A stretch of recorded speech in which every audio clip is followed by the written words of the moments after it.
How to log in to KFC app. Hey everyone, welcome back to the channel. If you are new here, don't forget to hit the subscribe button and turn on the notification bell to not miss any updates.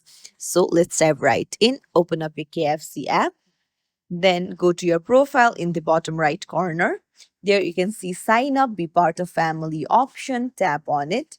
And now you'll need to enter your phone number first, and then KFC will send you a 4-digit code to verify your number.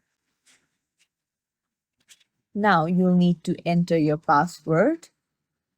So you can set up a unique password so that it will help you make your account secure. Put in your name and your email. And now you can log into your account.